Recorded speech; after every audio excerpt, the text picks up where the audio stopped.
Está sintonizando Disidente Presenta por Proyecto Chile. Sí, pues, porque por este asunto es interesante, porque si seguimos viendo más allá, recuerdo que hasta en las transmisiones deportivas de la radio está ADN baja línea política, como por ejemplo lo que ocurrió durante el estallido delictual y todo esto que pasaba en los campos de fútbol, en los estadios. Exactamente. ¿Entiendes? Entonces decía algo así como que en una oportunidad en específico, el tipo que estaba ahí haciendo de nexo entre el estadio y en la cabina, digamos así, el que estaba no en la cabina, sino fuera en los estudios, digamos así. El personaje que estaba en los estudios, que generalmente es el que da la voz del pueblo, la voz de la gente, la voz del Twitter, ¿eh? Claro. Señalando que tenía las manos manchadas con sangre, pues. Entonces de ese Mira, estamos hablando. claro. Y es un programa de programas deportivos, pues no estamos hablando de una cosa así como que el programa de Checho Irán en agricultura, por ejemplo. Claro, nada que ver. Hablando de deporte. Entonces ese es el asunto. Y es muy contradictorio porque ellos dicen, los periodistas de estos tipos de radio, que ellos describen los hechos, ¿ya? Pero al final lo que simplemente hacen es dar su opinión, pues. Lo cual no está mal, pero lo que pasa es que tú no lo puedes solapar, porque tú tienes que separar bien lo que es la información de lo que es la opinión, ¿ya? Y si tú das puras opiniones, quizás hasta a la gente le sirva, porque a muchas personas les interesa quizás la opinión de alguno de estos personajes porque les cae bien o qué sé yo, pero lo fundamental es hacer una separación entre ambos contenidos, digamos. No sé qué opinas tú de eso. Sí, mira, ese punto que dices de una cosa es la información y la otra la opinión, creo que es muy necesario que vuelva a existir dentro de lo que es los medios de comunicación.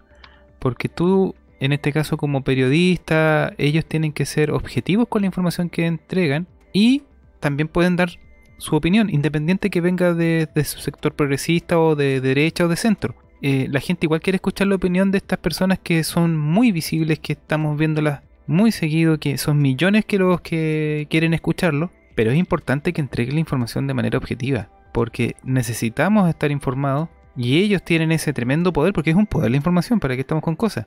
Pero si tú la comienzas a tergiversar y mezclándola con tu opinión, ya no estás entregando la información, estás entregando una opinión cargada hacia cierto sector. Por eso es tan importante de que la opinión quede clara, pero la información sea totalmente transparente, que no vaya con tintes de la opinión personal, po. Eso es importante, porque si no ya se pierde la independencia de los medios de comunicación, porque ya la tenemos perdida por lo que se ve diariamente. Estamos bombardeados por progresismo por todos lados.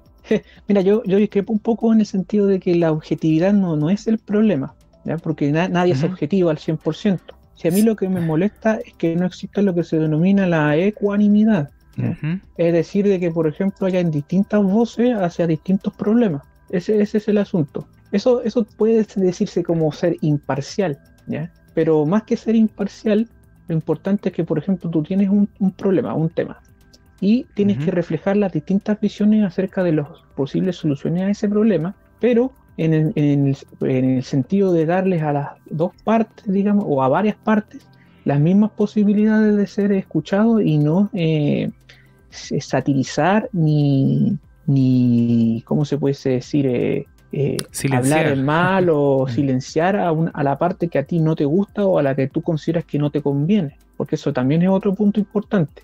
Muchos de estos casos puede ser de que no hablen porque dicen, no, mira, ¿para qué le voy a dar voz a este gallo si después no me va a convenir a mí, o voy a perder mi pega si hablo con este tipo de personas? Eso es lo que en general no tiene que ocurrir. No sé si se entiende. Sí, te entiendo. Y que yo me voy al hecho de ser objetivo cuando hay un suceso X y describirlo tal cual como fue. Por ejemplo, la típica que aparece ahora de que sujeto baleó a carabinero.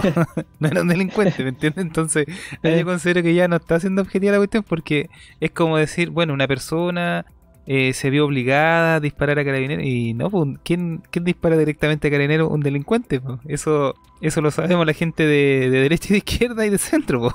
Entonces muchas veces se está como disminuyéndole esta gravedad del hecho de atacar a un carabinero, por ejemplo, que se dio muchísimo en los medios de comunicación, y los hechos aislados, que siempre dicen hechos aislados, y tú estás viendo que está ardiendo la mitad del centro. Cosas por el estilo. A eso me refiero yo cuando sea objetivo. Y claro, tú tienes razón, o sea, es muy difícil ser objetivo, porque todos tenemos ciertos sesgos, eso es natural. Pero voy al hecho de ser objetivo de explicar o mostrar un suceso tal cual este fue. No bajarle el perfil, por ejemplo, a un hecho de violencia, ni mucho menos a un saqueo. ¿Me entiendes? A eso es lo que voy yo con la objetividad. Y darle la oportunidad a ambas partes. No hacer... Por ejemplo, que puede pasar de repente que se dé vuelta la tortilla comunicacional y simplemente siempre se hable hablen gente de derecha. No es la idea. La idea es que todos puedan expresarse y que la gente tome sus decisiones. A eso yo apostaría, porque al final los medios de comunicación son tan potentes que pueden influir incluso en elecciones presidenciales. O sea, no es menor el tema. Y se está perdiendo esa capacidad que tenían los medios de comunicación de informar bien, de entregar un abanico de opiniones, que eso es lo que se hacía antiguamente. Yo me acuerdo antes, el año 2000, el año 98, siempre se hacían debates, iba gente de izquierda, de centro, de derecha, y expresaban sus ideas, y eso cada vez se fue polarizando y se fue perdiendo. Y tomó posición este progresismo recalcitrante en cada uno de los medios de comunicación. Claro, es como que ahora todos los medios dicen lo mismo y no hay opiniones disidentes. O sea, Eso, la exacto. misma forma de tratar las noticias y el mismo modo de narrar los entrecomillados hechos, porque yo tengo un tema ahí, porque hay tantas noticias. ¿Cómo es posible de que todos digan las mismas noticias inclusive de la misma forma de decir las noticias? Y hay muchas cosas que están ocultas o subterráneas y que ellos no los consideran relevantes o importantes, y que de todas maneras son noticias, y que ellos no lo explotan quizás por desidia, quizás por que les es más fácil ser simplemente un resonador de la opinión que a mí me gusta nomás, y nada más. Entonces es un tema que es complicado, porque requiere trabajo y esfuerzo también hacer como una abstracción. O sea, no solamente informar de los temas que a mí me convienen o que a mí me interesan, sino también informar de algunas cosas que quizá no tienen la opinión mía, pero que es un punto de vista diferente o una lista distinta de algún tema determinado en específico. Exacto. Entonces es complicado de todas maneras. Por eso que al final lo fundamental es que todos los medios de comunicación pueden tener su propia línea editorial. Ese es el asunto. Si quieren, no inviten a nadie, pero el asunto es que no tienen que tener este poder de mercado, por ejemplo, porque todo esto que hablamos al principio tiene que ver con que son concesiones. Son concesiones que hacen por parte del Estado a estos sujetos, en realidad. ¿Me entiendes? Sí. Entonces, por ahí va el asunto de la ecuanimidad que señalo yo. Pero, por ejemplo, hoy en día en el mundo del Internet y todo eso, tú puedes tener obviamente un medio de comunicación que tenga tu línea editorial y que tú veas cómo lo hace. ¿Me entiendes? Sí. Porque al final lo importante es que haya muchos medios de comunicación y que al final la gente elija, que sea como lo que tú señalas, así, un libre mercado, así. Elija lo que esté mejor. Esa es la situación, porque esta gente tiene un poder de mercado que es muy, muy grande y demasiado grande. Entonces, por eso que a veces uno le exige que tengan que tener un poco más de ecuanimidad, por esta relación que tienen también con el Estado de Chile. Eso es una cosa bien importante que quería señalar. Exacto. Si seguimos hablando del punto de cómo nació, por ejemplo, o cuáles son las influencias que tiene en la radio ADN, digamos así, siempre hay que destacar, bajo mi punto de vista, que la figura de Ricardo Lagos es muy, muy importante para el nacimiento de todo este conglomerado en nuestro país, porque hay que acordarse de que él, después de salir del gobierno y entrar Michelle Bachelet, él se fue a trabajar a la radio del Grupo Prisa y de la cadena C en específico, haciendo un segmento de un programa que era de la hora 25, que se llama Hora 25 Global. Y ahí estuvo participando Ricardo Lagos. Entonces, ¿quién dice que no fue una transacción de una cosa por la otra? Es difícil no pensar en eso. Claro, ¿entiendes? Queda ahí a criterio de las personas que se interprete esos movimientos bastante... Claro, porque nada es casualidad. Ese es el asunto. Nada es casualidad. Y como tampoco fue casualidad cómo surgió este conglomerado de Prisa Radio, po. Este conglomerado de Prisa Radio en España surgió al alero del Partido Socialista Obrero Español de España durante los gobiernos de Felipe González, que también curiosamente ha sido, como se dice, tertuliano de este programa que te digo yo, Hora 25 Global, acompañado de nuestro Ricardo Lago. Oye, Entonces, disculpa, ese es el PSOE, ¿no? Claro, ese es el PSOE, el Partido Socialista Obrero. Que en estos momentos está gobernando en España junto a Podemos, ¿cierto? Una cosa así. Claro. Ya. Claro, pero en esa época que te hablo yo, ellos eran capaces de gobernar solos, sin necesidad de utilizar a la izquierda más recalcitrante, como el caso de Podemos. Claro.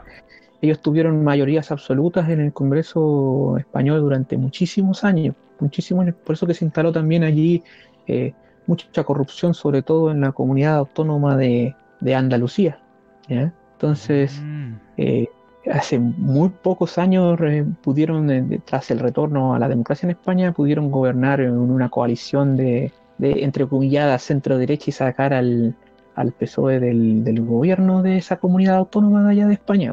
Entonces ellos tienen un poder enorme sobre todo ese país, sobre todo España, y también la bajada de línea progresista respectiva. Y también ellos han tenido sus peleas entre ellos, y esa es una historia que son bien interesantes, ¿eh? Bien interesantes. Mira, de hecho voy a recomendar un canal de YouTube que creo que sigue activo, pero que sigue dando sus videos, que se llama La Hemeroteca del Buitre, ¿ya? Para ver todo el entramado de los medios de comunicación españoles. Estaba a cargo de un periodista que se llama J.F. Lamata, ¿ya? La Hemeroteca del Buitre se llama. Entonces ahí aparecen bastantes temas de cómo son la historia de los medios de comunicación españoles, ¿ya? La historia de los medios de comunicación españoles y todo lo que tiene que ver sobre todo con el tema de la transición española y cómo aumentó el poder el grupo Prisa a través de un caso que fue el denominado antenicidio, ¿ya? Ahí no voy a entrar en detalles, pero ese caso fue muy importante para saber cómo el progresismo, bajo mi punto de vista, se impregnó en todos los medios de comunicación de España. El caso del antenicidio. Eso. Ahí lo podemos dejar en la descripción del video, el canal La Hemeroteca del Buitre. Sí, Hemeroteca del Buitre. ¿Siguen subiendo videos? Sí, ¿siguen subiendo videos? Sí. No lo tengo claro. Sí. Pero ese es un canal muy bueno. Muy bueno ese canal. Yo no lo conocía, así que aprendí algo. De hecho, tiene 900, tiene 15.000 suscriptores y tiene como 950 videos. Sí. Entonces ese canal es muy importante porque cualquier paralelo con nuestro país es mera coincidencia. Tanto, o sí se ha estudiado, pero quizás está más sumergido y quizás me tendría que meter más para saber lo de los medios chilenos, porque no solamente aquí en Chile está el conglomerado de Prisa en la radio, también está el conglomerado de la Tercera, pero pucha, eso ya es ir muy expandiendo el árbol, ¿ya? Claro. Y aquí quería yo meter básicamente en lo que es la implantación bajo mi punto de vista, o la parte más importante bajo mi punto de vista de lo que fue la impregnación del progresismo internacional aquí en nuestro país. Ese es lo que puedo señalar al respecto. No, a mí me queda súper claro esas observaciones que tú has hecho y por lo menos a mí me sirve mucho porque yo no tenía ni idea de toda esta situación. No la tenía, o sea, para mí pasó totalmente desapercibido.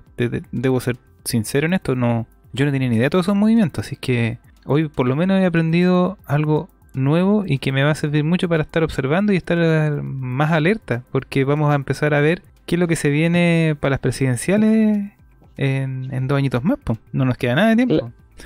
Claro. Entonces, como señalé también en una de las partes de este programa, hay que estar ojo con quiénes son los candidatos de varios lados y quiénes son los que van a los programas, porque esos generalmente son los que van a ser candidatos en alguna de las listas de los partidos políticos, sobre todo el progresismo, que tiene problemas de figuras hoy en día, problemas de figuras dentro de los partidos, pero fuera del partido tienen de sobra.